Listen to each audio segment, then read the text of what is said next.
Hello, everyone. It is good morning in Seoul, but I guess depending on where you are, it could be good afternoon or good evening. But I'd like to welcome everyone to today's webinar.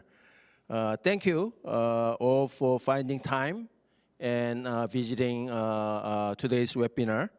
My name is Bong and Professor of Social Welfare at Seoul National University. And I am also a director of a SNU Population Center. SNU Population Center is a virtual research center that was set up last year to promote population policy research around the world. And I'd like to welcome everyone again. Today, we are joined by students, researchers, and professors interested in population policy around the world. In fact, we are also joined by policymakers and local government officials who are also working in population policy area. Today's webinar consists of two sessions. In Seoul time, this is the morning session that we are having, and in the afternoon, we'll have another session. We had to set up the two sessions in different time zones to accommodate time differences around the world. Each session has 2 to 3 presentations. This morning session, we have 2 presentations. And we'll also have a discussions. And the audience can put up their questions. Then we'll share those questions and try to answer some of those questions.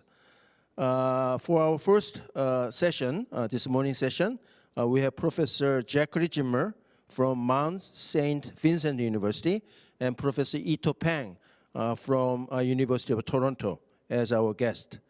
The panel discussion will be moderated by Professor Dong-Kyun from Seoul National University.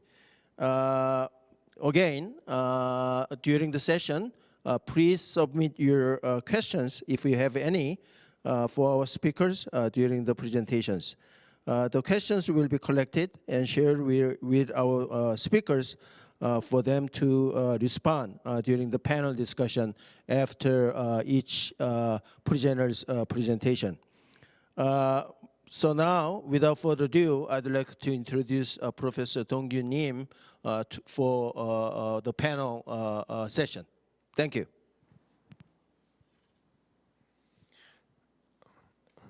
Okay.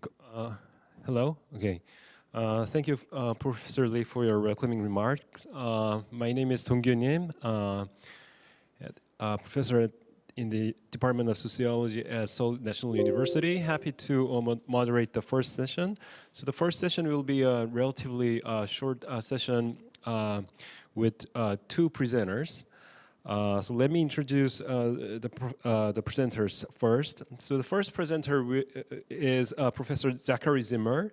Professor Zimmer is a professor of family studies and gerontology and a Canada research chair in global aging and community at Mount St. Vincent University in Canada. He also directs the Global Aging and Community Initiative, a demographically oriented research center focused on health of older persons worldwide. Professor Zimmer's research covers a range of topics related to the health and welfare of older persons, studied in global and comparative perspective. His recent endeavors include investigating implications of religiosity and spirituality among older adults worldwide, effects of early life wartime trauma on later life health, population trends in chronic pain, and intergenerational implications of socio-demographic change. He has published over 100 articles in academic journals that cross disciplines such as gerontology, sociology, demography, public health, medicine, and epidemiology. So I'm very happy to have him in our first session. So Professor Zimmer, would you like to start? Yes, you can hear me, I assume? Yep. and I'm going to share my screen. So there's should be a purple screen there. And now there should be wait a second, we should get the slideshow moving, hang on. Slideshow, go. Now there should be a slide up there. So that's all going okay? Great, okay. So I will begin then.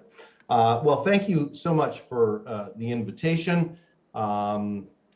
It's wonderful that you have a couple of Canadians here, or at least, you know, a couple folks from the east side of Canada on your first session today, as there is a lot of good research certainly taking place across Canada. So I'm going to be talking about living arrangement dynamics with a focus on China's oldest and extreme old. And this is from an empirical study, or at least a part of an empirical study that I have been conducting. And by you know, oldest old and extreme old, I'm talking about people 80 and older. And by living arrangements, I am talking about the type of living situations in which older people live. Now, living arrangements are important for a number of reasons, but for many countries around the world, they're an indication of deep-rooted cultural norms that associate with how people view and regard older persons. And with the increasing longevity that we experience around the world and changes in other demographic realities, living arrangements have been more indicative of these norms with respect to the oldest and the extreme old, which is, you know, defined as sort of those 80 and older. And I'm going to give you part of the conclusion right away, because it won't be a surprise to tell you that trends are towards more independent living amongst even the oldest old. And this means that over the last couple of decades, there's been a pretty rapid shift, at least in China, from older persons living with their adult children to living alone or with their spouse only. But having said that, which is the conclusion, there's a lot of nuance to that. And so I'll get into the slides now, and you'll see that momentarily. So as an introduction, this is some recent data published by the United Nations on the percent of those 80 and older that live independently, that is alone or with spouse only, in the world's 10 most populous countries. And I also put in South Korea in there as well. And you can see that the percentage of older people that live independently varies a lot from country to country. You know, it's practically, I think you can see my pointer as well, right? It's, you know, it's practically zero in Pakistan, and it's, you know, closer to 75% in the United States. But in most countries, independent living is still relatively an unpopular living situation. I mean, even in China, you know, you only have about 25% living independently in 2017. In Korea, it's somewhat higher. So living independently is still not that popular. I'll show you some other information here on some of the global trends. This information is from the demographic and health surveys. This is data from the earliest DHS rounds in 49 different countries. I don't have the specific countries listed here, but every dot represents a country. In the earliest DHS round, which usually occurred around in the early 1990s, and the most recent DHS round in these countries, which would have been more recently, like, you know, between 2015, let's say, and currently. So this is, you know, over about a 15 or 20-year period. This is the proportion living with an offspring in 49 countries. And, you know, there still isn't, this is in the earliest round, this is in the latest round, and this line going across the center would be, if a country was right on this line, it would mean no change over time. So, and above the line means there's an increase in the proportion. So living with an offspring, you look at countries around the world, and, you know, some have increased the proportion, some have decreased. This dot in the middle is the average of all the countries. So in general, there hasn't been really around the world, actually, in these 49 countries. Anyway, now the DHS countries tend to be the sort of lower developed countries. So it's a lot of countries in Africa, some in Central and South America and Asia, but they tend to be the least economically developed ones. But there has been changes in other living situations. If you look at living in a skip generation household, you can see all the dots above the line here, meaning these countries have increased the percentage of older people that live in skip generation households. The skip generation means an older person is living with a grandchild and there's no children in the household. And in fact, if you want to know more about this increase in skip generation households, I published a paper with a colleague of mine just recently in Population Development Review, PDR, that goes into detail about this increase in skip generation households. When it comes to living in 3-generation households, again, not much difference, but over time, but living independently, there's been an increase across these 49 countries in the proportion that live independently. So some types of living arrangements around the world are in flux, others not so much, but we're talking about China in particular today. And the common justifications for independent living to remain low the justifications are for the stability in this living situation are things like filial piety, family solidarity, and altruistic motivations. In other words, values that have to do around filial piety, feelings about keeping the family unit strong, and altruistic motivations, which really has to do with the idea that intergenerational co-residence benefits all family members. Those are reasons why independent living would remain, rates would remain low in countries around the world. And if you look at a whole body of publications, I'm not going to go through this specifically, but I just list several bodies of research that support this idea that intergenerational living is beneficial for older people and for others. There's a whole bunch of research that indicates that co-residence associates with better physical and mental health, that there's research that indicates that co-residence facilitates intergenerational exchanges. And there's also a set of literature, of which I've contributed some to, that indicate that moves, transitions into and out of co-residence are motivated by support needs of older people. So when the needs are higher, for example, when there's a health problem or when there's a widowhood situation, people tend to move in with their kids more frequently.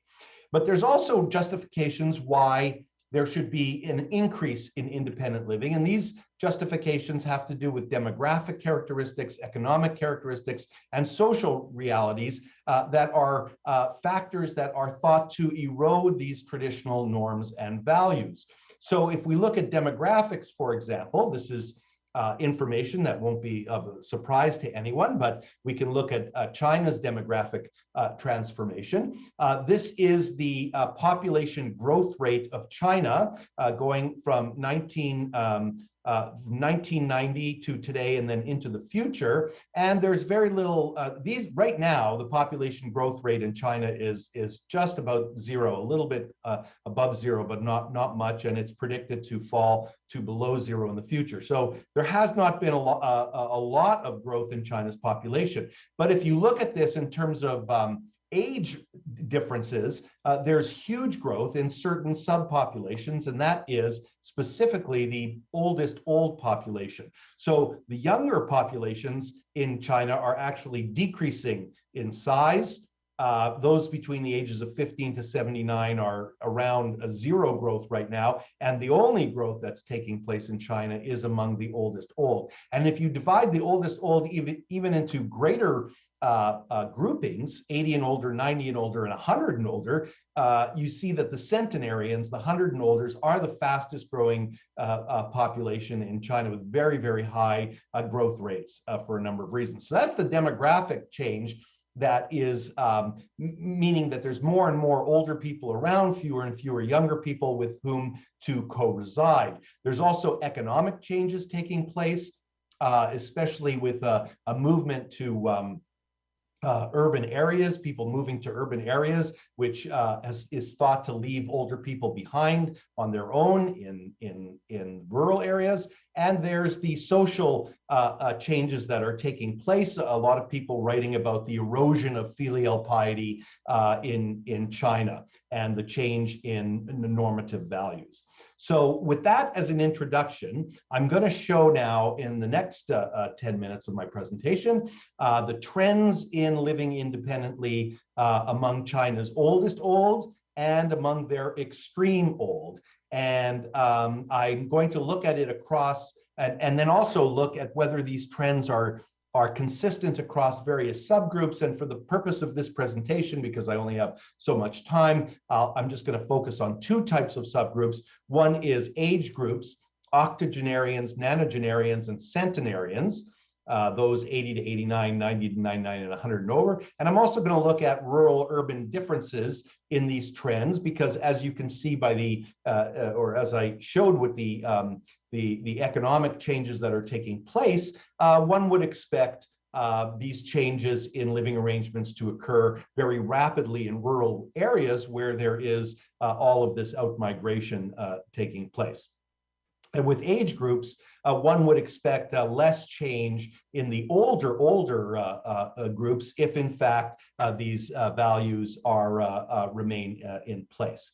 So the data that I'm using is the China Longitudinal Healthy Longevity Study. Some of you may be familiar with this study. It's particularly useful study for to looking at the oldest old. In fact, it's got to be the largest study of people, 80 and older, and certainly centenarians in the world. So it gives a rare opportunity to look at this age group that is not often sampled, even in elderly populations. So the China Longitudinal Healthy Longevity Study has been running from 1998. I have data here to the year 2014. And as you can see, the numbers are very high. The sample sizes are very high within these three different age groups. So the first question is, what are the trends in independent living, with the hypothesis that there's been a move towards more independent living? So here is my first graph showing the percentage of people that with the orange line co-reside with children, the blue line live independently, and the red line co-reside with others. This is for all adults 80 and over from the year 1998 to the year 2014. And so you can see what I said at the beginning is that there's been this massive movement away from co-residence with children towards independent living. So, you just go back 16 years or so, and, in 1998, you had this huge gap with the vast majority of oldest old living with their kids, and now you have this situation moving towards more independent living rather than living with children. So that's the sort of the underlying story. But the nuanced story, if I look on the right here, what I did was I divided this independent living into two groups. That is independent living with children living nearby and independent living without children living nearby. So this data set, this survey tells us where the kids of the older people are living, and if they're living in the same neighborhood or village in rural areas, then we consider them to be living nearby. And so what we see is that the real increase is in independent living with children living nearby. So in some senses, there is this move towards independence. In another sense, it's just maybe a bit of a change, living independently, but the kids are living nearby. And if we look at it in terms of the three age groups that I said I wanted to look at, this decline in co-residence is certainly happening with regards to the octogenarians, much less so with regards to the nonagenarians, and not at all with regards to the centenarians. So the older you are, the less change there has been in these living situations, which suggests in some way, if age is related to the need for support, I suppose it some way suggests that these people are still living with their kids, getting support in that way. Okay, so the second question, are these trends consistent across subgroups? And I'm going to test for a couple hypotheses here. The first is that changes in independent living are going to be more robust for octogenarians than nonagenarians, as we saw here, and that the changes in independent living are more robust for rural residents than urban residents, because it's in rural China that, you know, supposedly much more of this socioeconomic much more of this migration anyways is taking place. So I'm going to test this using a multinomial regression. There are 4 categories for my dependent variable: independent living without children nearby, with children nearby, and then co-residing with children and co-residing with others. I create a variable for time, which says gives us the effect of 1 year on the chances of living in a particular category. Test for age effects, sex effects, and residence, controlling for other variables. I don't have that much time to go into this in great detail. There is a paper that is associated with this analysis if you're interested in seeing more about it. So here are the results of the multinomial regression, and the main result is at the top here, and that is that the effect of time, as time has gone on, in relation to independent living without children nearby, there's been an increase in independent living with children nearby and a decrease in co-residence with adult children. But so that means that adjusting for other factors, there's been an increase in older people living independently, but with children nearby. Now, we run some interaction effects to see whether this trend is consistent across age groups and rural-urban residents. And what we find is that the main effects remain as they are. So the main effects continue to indicate an increase in living independent with children nearby. But we have very strong interaction effects as well. This is a negative sign, so it's a negative association, and it indicates that the trend towards living independent without children nearby is greater in rural areas. That is, that these are all negative, so these effects become more negative. So our independent with children, with nearby children, generally has been increasing, but not so much in rural areas, because in rural areas, what's been increasing is independent without nearby children. And then we also see a strong interaction effect with age, which indicates here it is interacting in the co-resident with adult children. So the older you are, this negative effect kind of goes away by this positive effect. So, for older people, there has not been so much of a decrease in co-resident with adult children. Now, we can see this best by using predicted probabilities. I know I only have a couple minutes left, so I'll get through this fairly quickly. So these are predicted probabilities from this interaction model. And so, for example, this is the probability of older people living independently without children nearby. So in rural areas, there's been an increase from about 4% to about 9% over time. So there's been, this is among octogenarians, right? So that there's been an increase in this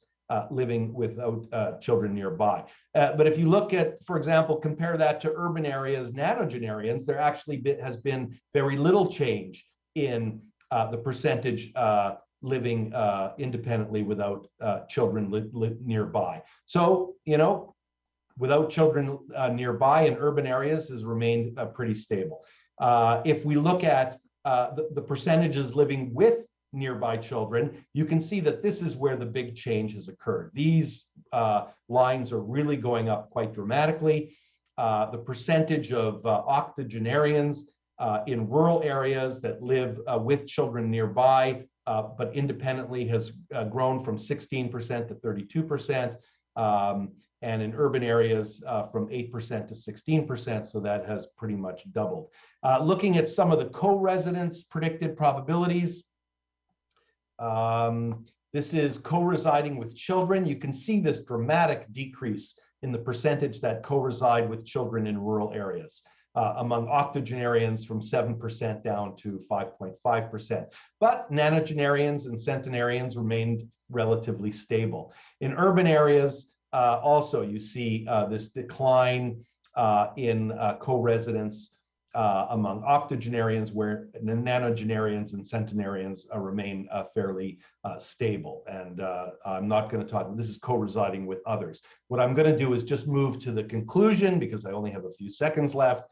And this just sort of summarizes what I've said is there has been an increasing trend towards living independently among China's oldest and extreme old, but this trend is mostly among octogenarians and mostly among those living in rural areas, and mostly it is a function of living independently near children rather than co-residing with children. So in the end, there seems to be somewhat of a compromise taking place between these maintenance of filial piety, family solidarity on the one hand, and the changing demographics, economics, and social realities on the other. So there has been a movement towards independent living, but this movement is very nuanced. You know, it is mostly happening amongst the sort of younger old groups here, and happening more so with kids living nearby. And so that's it. So why just as my last slide, you know, why is it important to look at the oldest and extreme old? Well, as I showed you, it's the fastest growing segment of the population, but it also provides us an opportunity to assess the influence of these deep-seated norms versus you know, changing values. And what we interpret, or I interpret in China, is that, you know, there's kind of a trade-off. There's a little bit of both going on. So, you know, these normative ideas of filial piety are not necessarily disappearing when we look at living arrangements, but they are, on the other hand, changing. And that's where I will end it. So thank you very much for your attention. Okay, thank you very much, Professor Zimmer, for your very interesting presentation. Your presentation reminds me of several kind of survey results. Some of them are collected by myself, and but if I have time, I'll talk about them in the Q&A session. Okay, so the next speaker is Professor Ito Peng. And she's a Canada Research Chair in Global Social Policy at the Department of Sociology, University of Toronto. She's an expert in global social policy, specializing in gender, migration, and care policies. She has written extensively on social policies and political economy of care in the Asia Pacific. Her teaching and research focus on comparative social policy and gender, care, and migration policies. She just completed a 7-year international partnership research project entitled Gender, Migration, and the Work of Care, and is now engaged in 2 research projects: the care economy, gender-sensitive microeconomic models for policy analysis, and care economics in context towards sustainable social economic development. The title of her presentation today is The COVID-19 Childcare and School Closures and Their Impacts on Working Parents with Small Children, Korea and Canada Comparison. Okay, so Professor Peng? Thank you very much. And like Professor Zimmer, I would also like to thank Professor Lee and his team at the Population Research Center at the Seoul National University for organizing this fabulous webinar conference and inviting me to participate. So let me now share my screen. Here it is. I hope you can see it. I'll start from the beginning.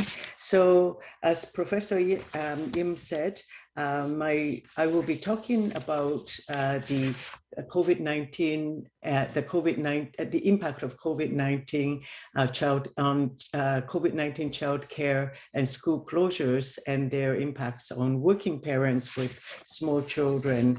And I will be actually presenting this partially based on my empirical work, the empirical work that I did with a team of researchers at the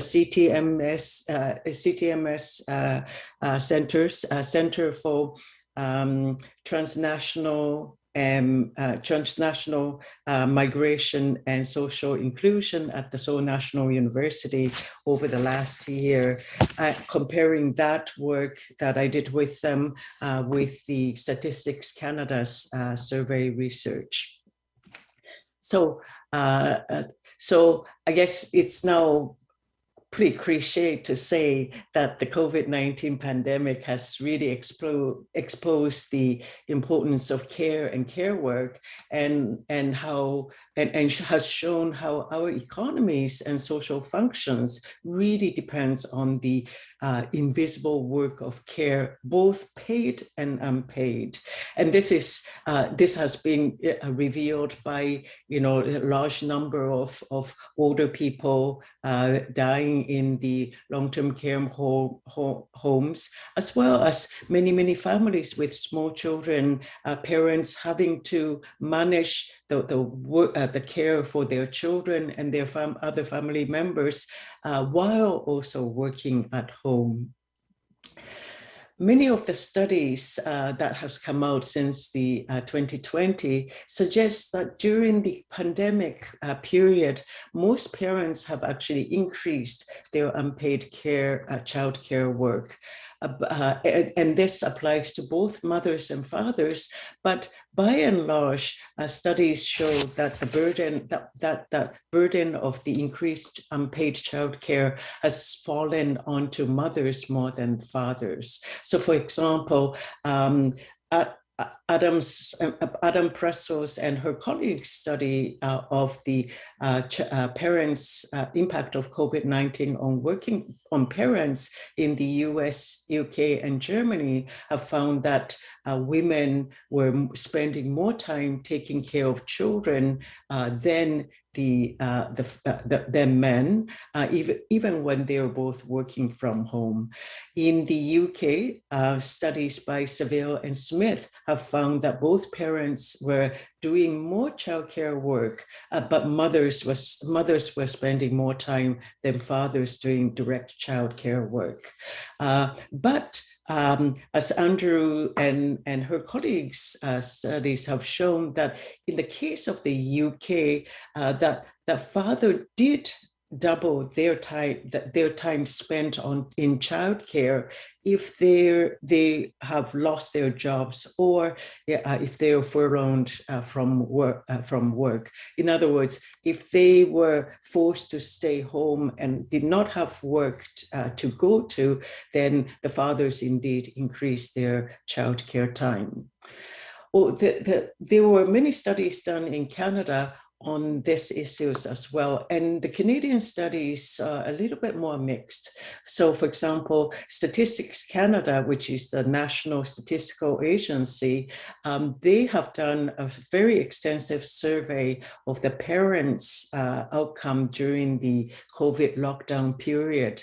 What they found was that the mothers were doing more childcare and more direct sort of homeschooling, direct hands-on childcare than fathers, even though both parents did indeed increase their childcare hours.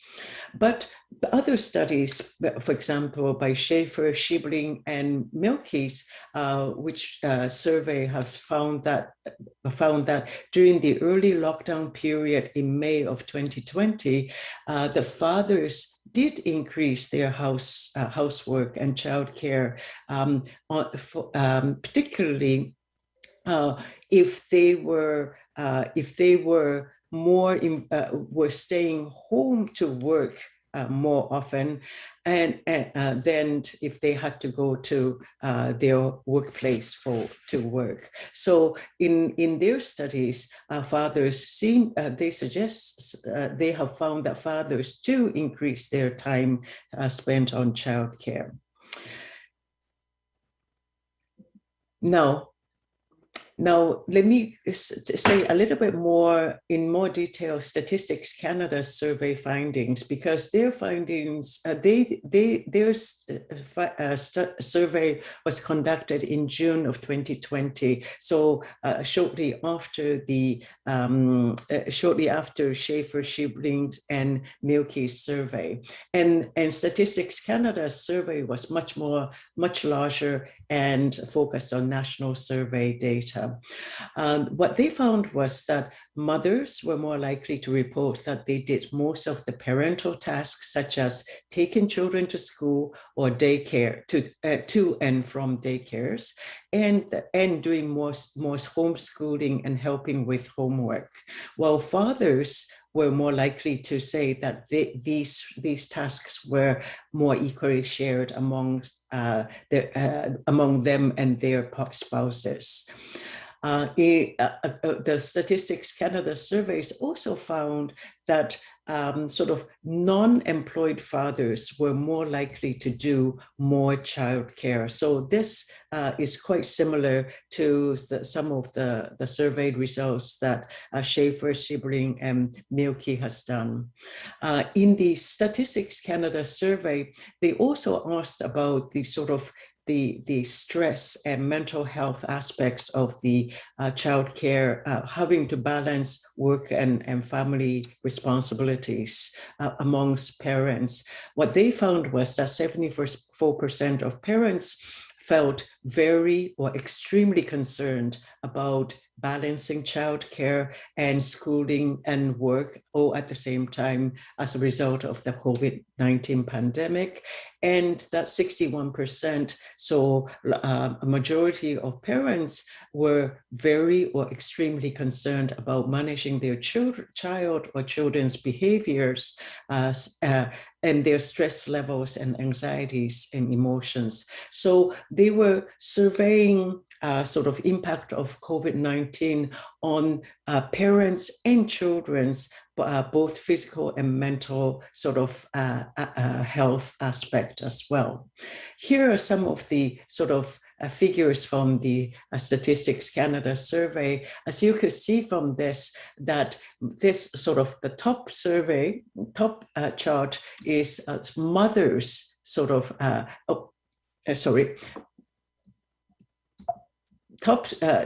top chart is mothers sort of reporting whether they had how they saw each of these childcare activities, whether they were shared equally amongst themselves and their partners, or mostly done by partners or mostly done by themselves. According to the mothers, majority of mothers thought that they did most of taking care of children to school or daycare, and that they were most likely to stay at home with children and do homeschooling and helping with their children's homework. Whereas the fathers' self-reported division of parental task found that most of the fathers found that these tasks were shared more equally amongst between themselves and their partners. This is a figure from the sort of division of parental task by employment status. As I mentioned before, non-employed sort of parents, in the case of non-employed parents, fathers were more likely to share childcare with their spouses as compared to the fathers who were employed in that case. This refers to the third part of the sort of StatsCan's finding, that the sort of the proportion of respondents who reported that they mostly performed parental task by parental task, work locations, and sex. And so here you see that the women who were working at home were saying that they did most of the homeschooling and helping with children homework, with homeworks and putting children to bed, and as well as playing with children and taking parts in leisure activities with them. What this shows is that the sort of levels of involvement and changes in the share of the parental task really sort of differed depending on whether the mothers and fathers were working from home or working outside of home, and differed also between mothers and fathers. So what we did in South Korea was that we also conducted a very similar survey back in the June of 2020. We did, in our first survey, which was done in June 2020, we did not know that the Statistics Canada had been doing this kind of survey. What we did was we wanted to we did a survey consisted of parents with at least one child between age of 0 and 12 using the National Households Register. And we wanted to ask them their experience, particularly in balancing work and care at home. So in our first survey with a N size of 1,252, we asked both mothers and fathers who were not actually married to each other about how their experience with the first social distancing measure period while working at home. We then later realized that the Statistics Canada had done similar kind of survey. So in the second social distancing period that happened between December 2020 and February 2021, we conducted a second survey with larger larger in size, embedding some of the questions that the Statistics Canada has also asked in their earlier surveys. And here are what we have found out. In the case of the Korean surveys, in our first survey, because social distancing measure in Korea involved sort of lockdown on the schools and childcare centers, it did most of the businesses actually remained open, and as a result, only a small proportion of parents actually worked at home all the time. So in the first survey, we found out that a little bit about 1/3 of mothers were working from at home, whereas about a quarter of fathers had worked at home at some point in time. By the second survey, we found out that more parents were actually going out to work every day. I will skip this because it shows the length of time that mothers and fathers spent working from home during the social distancing period, or to say that mothers were more likely to spend longer period of time working from home, whereas fathers were spending a shorter period of times working from home during the social distancing periods. In the first survey, when we asked the parents who were the main caregivers during the daytime, during the daycare or school closures, for the dual earner parents, so the significant proportions of mothers replied that they were the main caregivers, with grandparents being an important fallback for working parents at that time. During the second, in our second survey, what we found out was that mothers were still more likely to be the main caregivers during the daytime, during the daycare and school closure period. But we not an insignificant number of the surveyed respondents said that they were actually sharing they and their spouses were both being the main caregivers during the daytime of their children during the daycare school closure periods. But what we found very, very interesting from our survey was that if we asked the parents about their actual time spent before and after the COVID and before COVID-19 and during the social distancing period, and what they thought their perception of the time that their spouses spent before and during the social distancing period, what we found was that sort of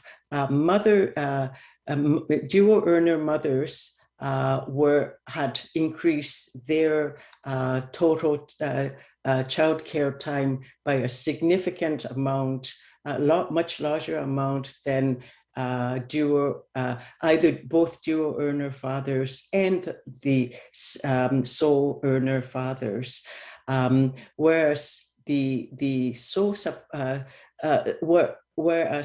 the perceptions of the sole earner fathers about their spouse, that the amount of time that their spouse were spending was significantly lower than their perception of the actual amount of hours that their spouses were spending.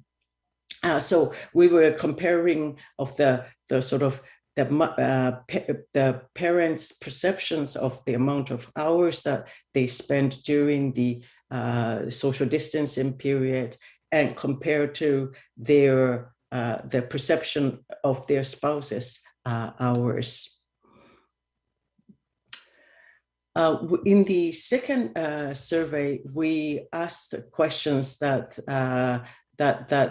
Statistics Canada also had asked, which was which related to the level of stress due to care burden. What we found was that the having to manage work and care at the same time at home during the social distancing period did have a significant impact on both parents' physical and mental health. So, for example, the large majority of parents felt that they were more tired than usual, that a significant proportion of mothers and fathers were also found that they were stressed out and as well felt physically burdened during having to manage both care and work and childcare at the same time. Also, during our second survey, we asked parents how satisfied they were about the share of the care responsibility between themselves and their spouses. What we found was that fathers seemed to be fairly satisfied with the share of the care responsibility during the social distancing period, whereas more than half or close to half of mothers were not satisfied with the share of the care burden. So, in conclusion, comparing sort of Canada and South Korea's surveys of the impact of the COVID-19 lockdown and social distancing on parents, working parents, we found that in both countries, COVID-19 lockdowns and social distancing have impacted both mothers and fathers, but mothers seem to have been hit harder than fathers, as mothers had reported having spent more time and doing more direct childcare. Mothers were more likely to quit work or reduce working hours than fathers. Second, there were evident gaps in perceptions of the share of childcare work done by mothers and fathers. In the case of South Korea, mothers not in paid employment were likely most impacted by the social distancing measures. Also, what we found was that in both countries, increased childcare and difficulties balancing work and care responsibilities have led to increased stress for both mothers and fathers, but mothers were experiencing a greater stress than fathers. That Canada-Korea comparison suggests also the kind of universality of unequal gender-based division of unpaid care work within the household, and how these inequalities may be exacerbated by COVID lockdowns and social distancing measures. But as some of the data from both Canadian surveys show that there are also some suggestion of potential for more sort of paternal, father's involvement in childcare, depending on the context, whether the fathers are working at home or not, and whether fathers working hours, or whether fathers are furloughed or being laid off. And then finally, there's a real need for more robust gender equality and care investment policies in both countries, as these evidence suggests that there's much to be done to improve the situation of unequal division of unpaid care work in both within the household in both Canada and South Korea. I think my time is up, so I had a few things. I wanted to say some of the policy implications, but perhaps we could discuss that in the discussion period. Thank you. Okay, thank you very much, Professor Peng. Very interesting presentation that has a lot of implications. So we collected some questions of the virtual audience through YouTube, and some of them are addressed to Professor Zimmer, and some of them are to Professor Peng. For Professor Zimmer, there are some questions addressed to you. Some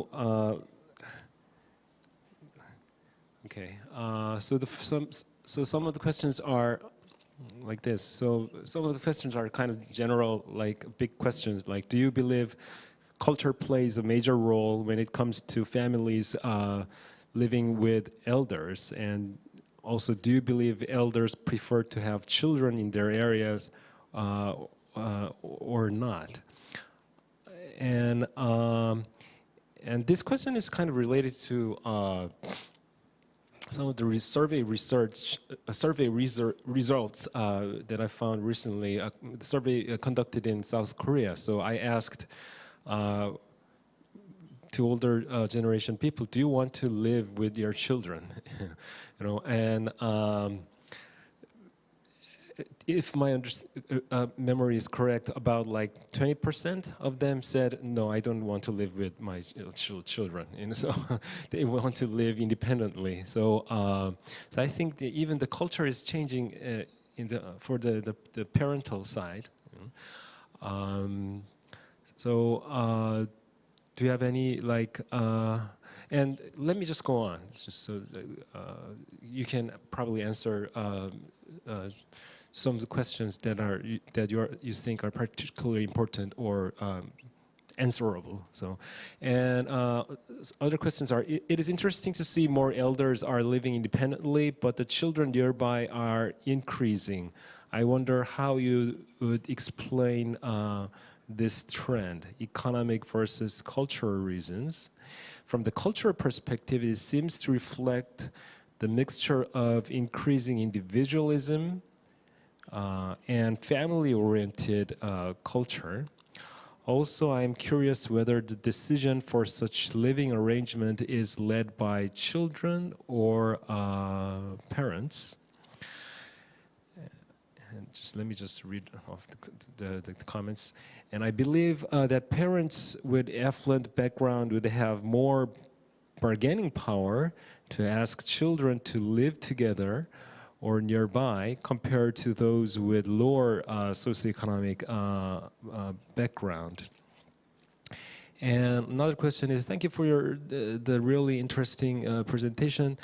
Children of centenarians must be in their 70s to 80s. How are they dealing with caregiving responsibilities while managing their own declining health?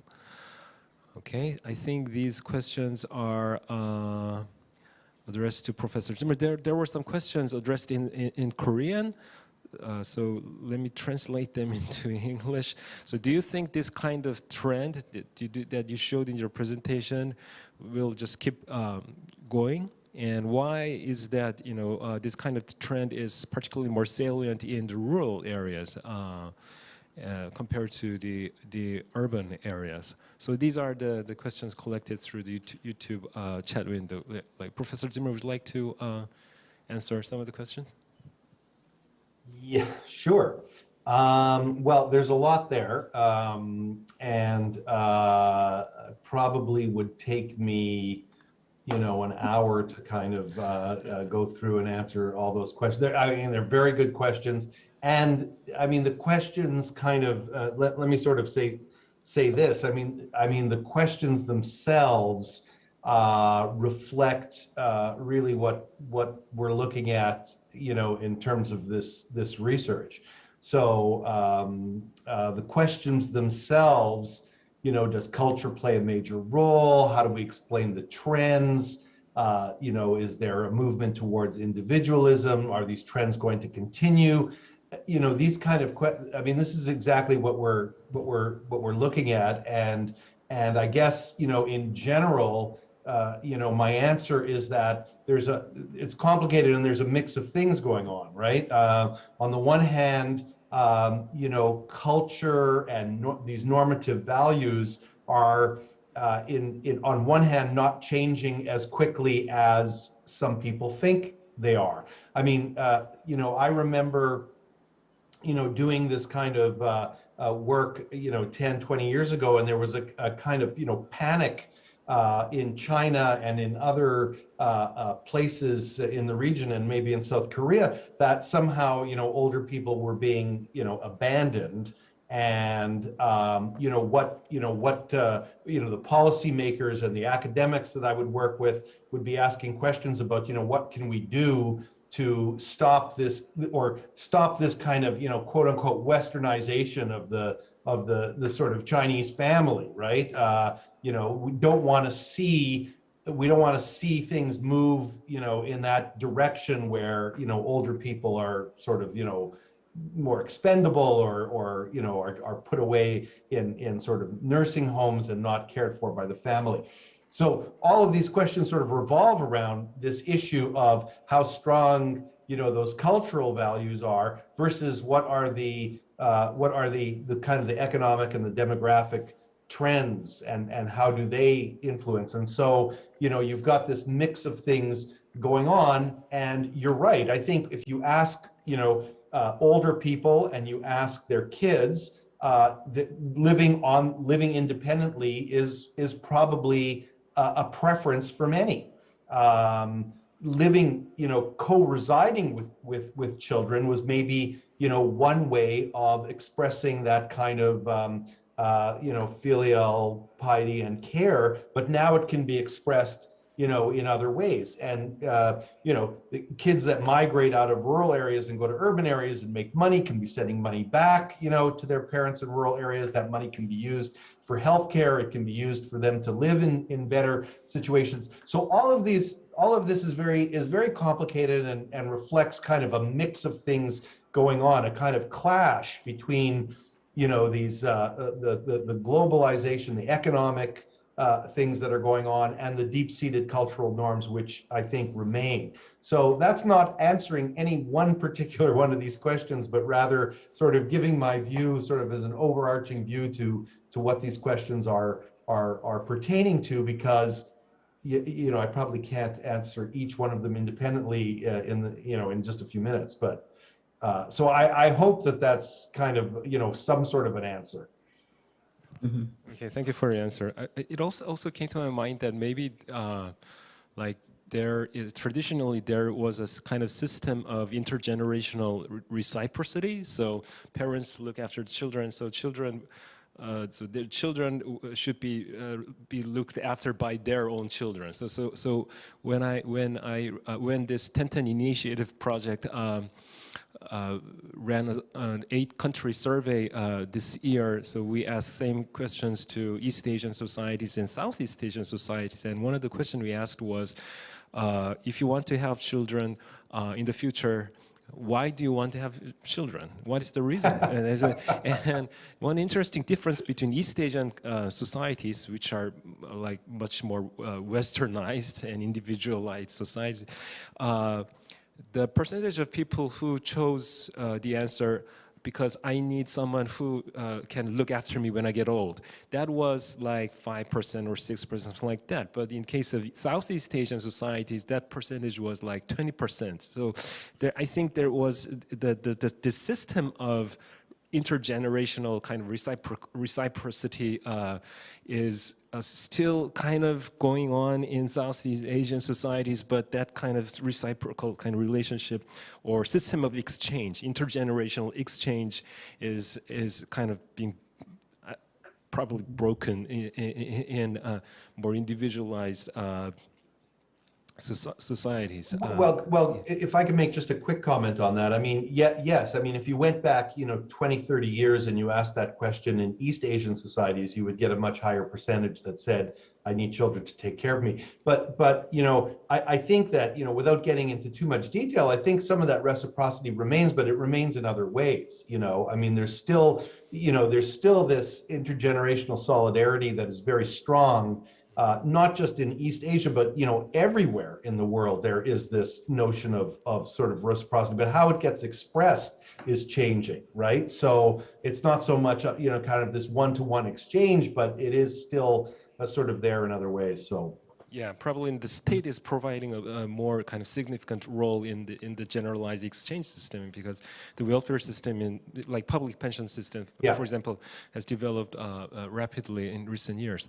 So there are some questions to Professor Peng, and for example, Professor Kyung-Suk Park at my own department, she said, thank you for empirically grounded work and insightful research. What do you like to suggest for gender equality and care investment policy? So similar question came to my mind while I listened to your presentation. So what would be the kind of policy recommendations? That like this would be a very broad and challenging question. And and also another question is, which country do you believe was hit harder, Korea or Canada?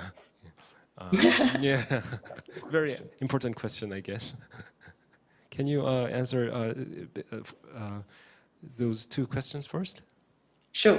Thank you very much for these questions. I think they are really, really excellent questions. I think there are a number of policy implications and policy recommendations that could be I could recommend. And I think it sort of ranges from the much more sort of micro level all the way to large level. So for example, one of the policy recommendations that a policy sort of recommendation that I could think of is, particularly in the case of South Korea, there was a real kind of disconnect, the disconnect in the actual lockdown social distancing measures, both first and second measures, because what it did was sort of what the government did was sort of close the schools and child care centers, but did not really close the business. So parents were put in a very difficult situation where they need to go to work, but then they cannot, but then they cannot work because the children are not in school, children are not. So that kind of so what it says is that the government was sort of concerned about the transmission, but at the same time, government was concerned about the economic impact of the business closures. So there was a little bit of contradiction there. That kind of sort of disconnect, if you're going to lock down everything, it's not one part of the society and not the other. And I think that created a lot of tension. So recognizing that, in fact, child daycare and schools are not the main site of the COVID transmission, we know that that one policy recommendation is clearly to rethink the lockdown social distancing measure. The other, a little bit more recommendation is, of course, to sort of develop and strengthen care and support systems. So because we know both in Canada and South Korea that parents were really having a hard time doing this. So how can we support parents and working people in such situation? This will require financial counseling, financial support, counseling, social and mental health support for parents and workers with care responsibilities, a kind of universal care, social care systems that provide equal access to equal quality care to working and not working parents would be really, really important. So I think that there needs to be a little bit better developed support for parents. I think a more robust gender equality policy would include such things as sort of really setting a gender equity targets for organizations and institutions. Also things like anti-discrimination trainings in workplace and other key institutions. Something I did not mention about why, particularly in South Korea, mothers were having harder time than fathers is not just because fathers were not doing their job. It's because of the labor market structure and the employment system that actually force the fathers being seen as the core workers and main breadwinner to expecting them to work.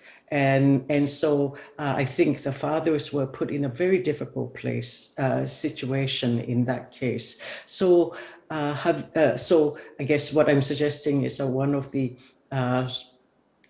policy recommendation is actually a sort of a more clear, more robust sort of employment policy that will enable both men and women to work and recognize their care responsibility. So, there's a lot more policy recommendation that I could think of, but I'll stop here for now to answer the other question is, which country was hit harder?